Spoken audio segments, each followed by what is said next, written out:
Hello, Weekenders. That's what I've decided to call us. I know I'm cool. So do you know why today is awesome? I'm going to tell you why it's awesome. First of all, I took this video for you guys earlier this week. I'm coming at you from a covered bridge. My mom and I had to drive out to Schoharie for my road test, which I passed, and it was lovely, and thank you to Haley for talking me down from my insanity yesterday. It was kind of insane. The lady on this magazine is now staring at me. It's kind of creepy. Sorry about that.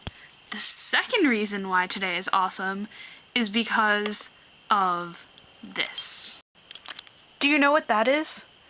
That is a request on my main account for a video. Someone wants me to answer their questions in a video. That's so cool.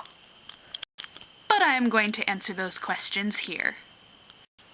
The first question is, if you suddenly grew to be 52,000 feet tall, explain how you might accidentally step on some people and what they'd see last when they looked up and how you'd notice that you stepped on them. How did I grow to be 52,000 feet tall? If I grew to be 52,000 feet tall, maybe I'd get to meet Mulder.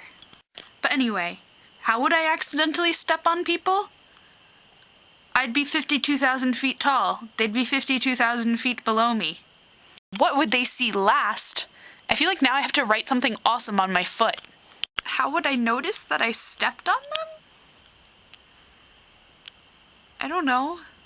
Can you hear a scream from 52,000 miles away? Second question. What people would you purposely want to step on, and how would you step on them with your giant bare foot?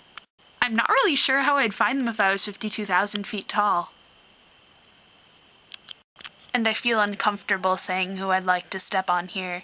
I like to think I'm a non-violent person. Third question.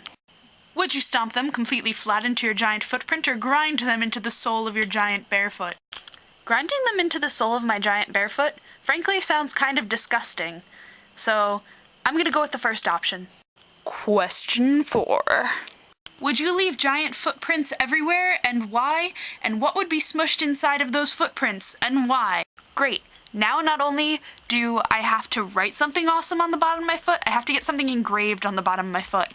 I think I'd have DFTBA engraved on the bottom of my foot, so that everywhere I went, I would leave little reminders for people that they shouldn't forget to be awesome. Question 5. What part of your foot would you squash them under, and why? And explain what would be fun about stepping on them barefoot. Well, I have ridiculously high arches on my feet, such that I have to occasionally wear special shoes for it. So, if I'm 52,000 feet tall, I think that squashing people under the arch of my foot would be hard. So, the heel? As for what would be fun about it, that's another thing that I, as a non-violent person, don't really want to think about.